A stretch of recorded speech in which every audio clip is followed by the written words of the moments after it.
اللهم صل على سيدنا محمد يا رب صل وسلم دائما.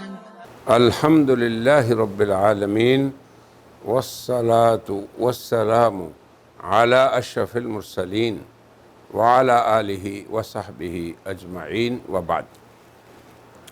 يقول الله عز وجل: إن عدة الشهور عند الله 12 شهرا في كتاب الله يوم خلق السماوات والأرض منها 4 حرم ذلك الدين القيم. صدق اللہ العظیم. سامعین و ناظرین، آج کی اس نشست میں ہم اسلامی تقویم کا آغاز کیسے ہوا محرم الحرام سے، اور اس کے اندر کیا حکمت رہی، اور پھر قرآن حکیم کی اس آیت میں جو اللہ تعالیٰ نے ارشاد فرمایا کہ حرمت والے کہ اللہ کے ہاں مہینوں کی تعداد 12 ہے اور ان میں 4 حرمت والے مہینے ہیں. تو ان 12 مہینوں کی ترتیب یوں تھی کہ محرم سے شروع ہو کے ذوالحجہ تک یہ ختم ہوتے، اور ان میں 4 حرمت والے مہینے رجب، اب اس کے بعد شعبان رمضان آ جاتا ہے، یہ نہیں، پھر آگے ذوالقعدہ، ذوالحجہ اور محرم، یہ 3 مسلسل حرمت والے مہینے اللہ تعالیٰ نے بنائے. اور ان مہینوں میں قتل و قتال کو اللہ نے مسلمانوں پہ بھی حرام کیا، اور اس سے پہلے انسانوں میں بھی یہ چیز ان کی تعلیمات میں سے تھی اور معمول بہی بھی تھی. زمانہ جاہلیت کے وہ لوگ جن کا گزر اوقات ہی لوٹ مار پہ تھا اور دوسروں سے ناجائز طریقے سے مال لوٹ کر وہ اپنی زندگی کی معاش پوری کرتے تھے، ان کے ہاں بھی حرمت والے ان مہینوں کی حرمت تھی. مگر وہ کیا کرتے تھے؟ قرآن حکیم نے اس طرح بھی اشارہ فرمایا: انما النسیء زیادۃ فی الکفر.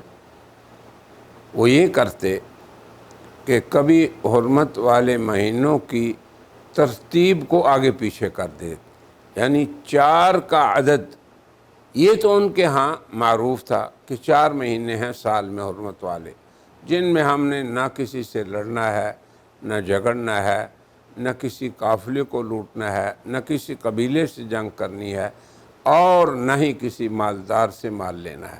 یہ چیز تھی ان میں بھی. مگر رجب کا مہینہ، اس کے بعد شعبان اور رمضان اور شوال، یہ 3 مہینے آتے تھے، یعنی 1 مہینہ حرمت والا، 3 حرمت والے نہیں. تو اس میں وہ اپنے گزر اوقات کے لیے جو ان کو ماردار کرنی تھی کر لیتے تھے.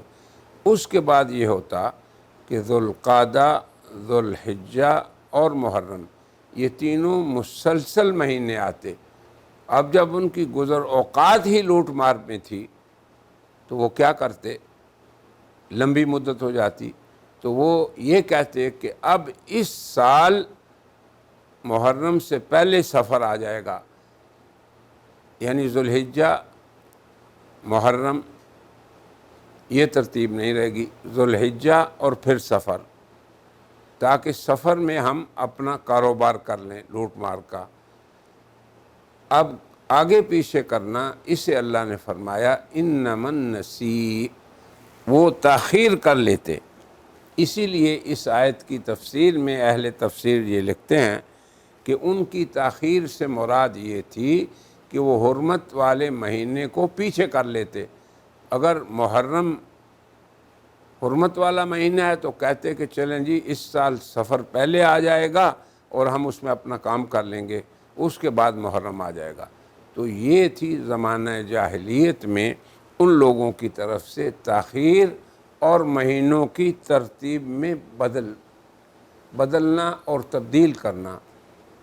تو اب یہ ایک چیز ان میں رائج تھی کہ جب چاہتے ضرورت کی خاطر آگے پیچھے کر لیتے۔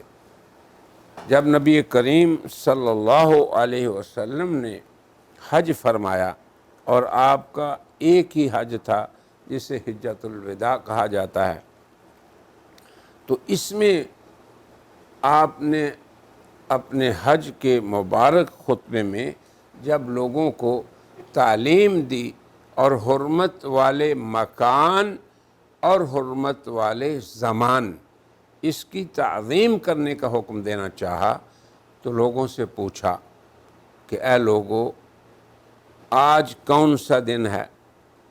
اب صحابہ نے سمجھا کہ شاید آپ نے دن کا نام بدلنا ہے، تو فرمایا کہ اللہ اور رسول ہی جانتے ہیں کہ کون سا دن ہے۔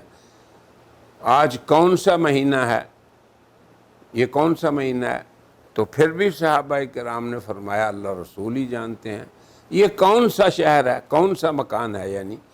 تو انہوں نے کہا اللہ رسول ہی جانتے ہیں۔ تو پھر حضور اکرم صلی اللہ علیہ وسلم نے ہر سوال کا جواب بھی خود ہی دیا اور فرمایا کہ یہ دیکھیں، حرمت والا مہینہ ہے، حرمت والا دن ہے اور حرمت والی جگہ ہے۔ تو اب زمانے اور مکان ان دونوں کا ادب کرتے تھے شروع سے ہی عرب لوگ، زمانہ جاہلیت سے، اور بہت بے حد ادب کرتے تھے۔ میں نے جیسے بتایا کہ ان کی معاش کا جو ذریعہ تھا اس کو بھی وہ چھوڑ دیتے تھے ان کی حرمت کی خاطر۔ اب ہمارے ہاں تو ہم معاش کی خاطر احترام ہی نہیں کسی چیز کا کرتے۔ آج کا انسان اس قدر گھٹیا ہو چکا ہے اخلاقی اعتبار سے کہ جو فی ضلال مبین لوگ تھے ان سے بھی آگے چلا گیا ہے۔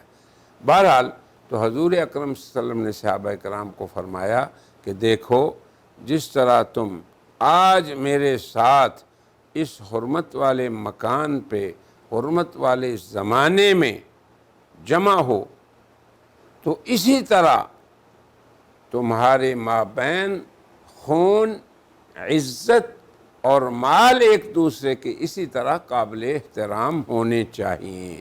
یہ وہ تعلیمات تھیں جو نبی کریم صلی اللہ علیہ وسلم نے اپنی امت کو اور عام انسانیت کو دیں، چونکہ آپ پوری انسانیت کے نبی ہیں۔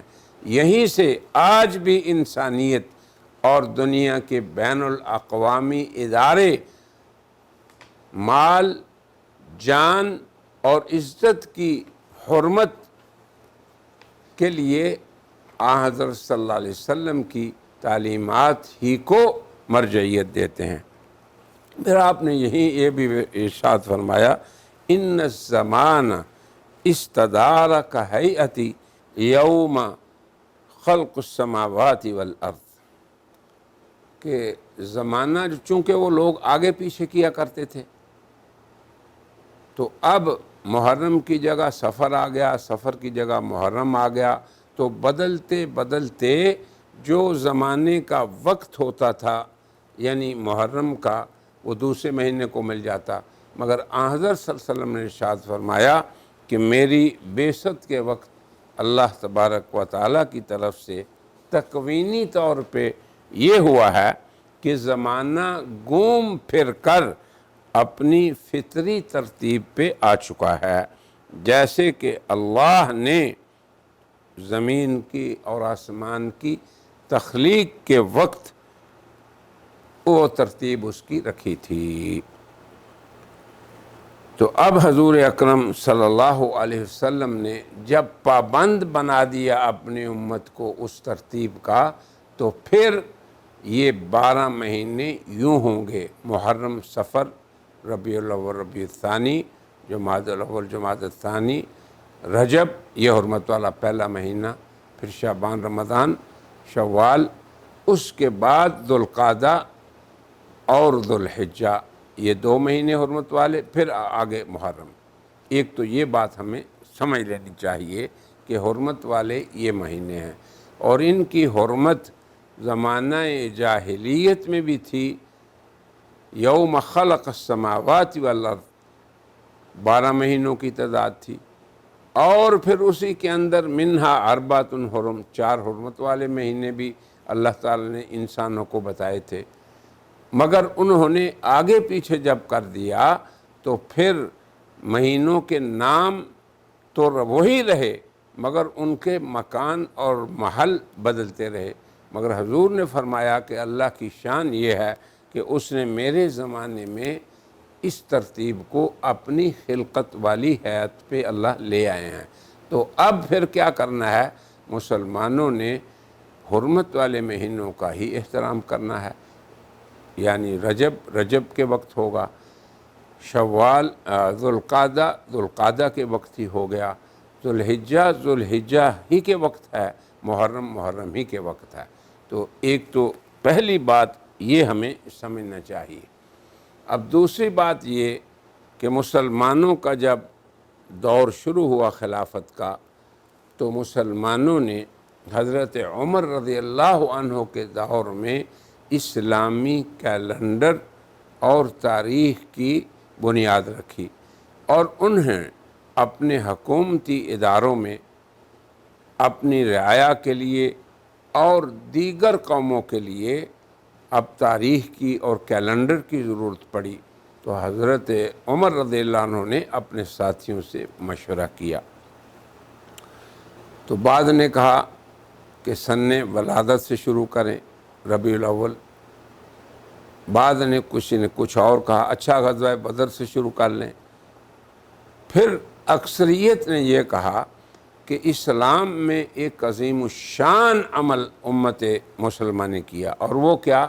اب آپ دیکھیں، مسلمانوں نے مکہ مکرمہ میں بہت تکالیف سہی، صبر کرتے رہے، عفو و درگزر کرتے رہے، نہ اپنی دعوت کو چھوڑا، نہ داعیے اسلام کے ساتھ کو چھوڑا، نہ نصرت چھوڑی اور نہ ہی ان کے ساتھ استقامت چھوڑا، مگر ایک عمل پھر یہ کیا کہ ان کو حکم ہوا کہ اب اس جگہ سے آپ ہجرت کر جائیں۔ اب انہوں نے مکہ مکرمہ جو اعز البلاد تھا، احب البلاد تھا، جہاں اللہ کا گھر تھا، حرمت والا شہر تھا، جو مولد الرسول تھا، اور صحابہ کرام یہیں پیدا ہوئے، جتنے مہاجرین تھے یہیں رہے، اور زمین سے محبت انسان کی ایک فطری چیز ہے۔ بہرحال انہوں نے ان سب چیزوں کو چھوڑ دیا اور مدینہ منورہ تشریف لے گئے۔ جب ہجرت کا عمل شروع ہوا، اب آپ کو پتہ ہے انما الاعمال بالنیات والی حدیث میں بھی ہجرت کا ذکر ہے، تو ہجرت کا ذکر اس لیے ہے کہ ہجرت اسلامی اعمال میں سب سے عظیم الشان عمل ہے۔ ہم تو اس کی قدر نہیں کرتے۔ آج لوگ ہجرت کے نام سے اور مہاجر کے نام سے ہی فتنہ و فساد کر رہے ہیں ملکوں میں۔ تو اب ہجرت ایک مقدس اور معظم عمل ہے اسلام میں، اس لیے حدیث انما الاعمال بالنیات میں اس کا ذکر ہے۔ تو صحابہ کرام کو یہ احساس ہوا کہ ہجرت کے بعد اللہ نے ہماری حالت بدل دی، وہ مظلومیت کی کیفیت سے نکل گئے، اور اب وہ لوگ جن کے لیے زمین تنگ تھی وہ زمین کے حکمران بن گئے۔ تو اب آغاز ہمیں ہجرت سے ہی کرنا چاہیے۔ اس لیے مسلمانوں کے کیلنڈر کا پہلا مہینہ کون سا ہوا؟ جب انہوں نے ہجرت کی، تو ہجرت سے انہوں نے آغاز کیا، اور پھر پہلا مہینہ اسلامی کیلنڈر کا محرم الحرام ہوا۔ تو یہ چند چیزیں تھیں جو حرمت والے مہینے، یہ عام ہم سنتے ہیں، اخباروں میں بھی پڑھتے رہتے ہیں، علماء کا بھی بیان ہوتا ہے، تو یہ ان کے بارے میں چند بنیادی معلومات میں نے آپ کے سامنے رکھی ہیں کہ اللہ تعالیٰ کی یہ آیت ان عدت الشہور عند اللہ 12 شہرا، کہ اللہ کے ہاں مہینوں کی تعداد 12 ہے اور ان میں 4 حرمت والے ہیں۔ تو ان کے بارے میں چند چیزیں میں نے عرض کر دیں۔ اب اس کے بعد ہم اسی اسلامی کیلنڈر کے بارے میں مزید کچھ گفتگو اپنی آئندہ مجلس میں کریں گے۔ اور آج اسی پہ اکتفا کرتے ہیں اور کہتے ہیں وآخر دعوانا ان الحمد للہ رب العالمین۔ برائے مہربانی ڈاکٹر سعید مکی کے چینل کو سبسکرائب کریں اور بیل آئیکن پر کلک کریں۔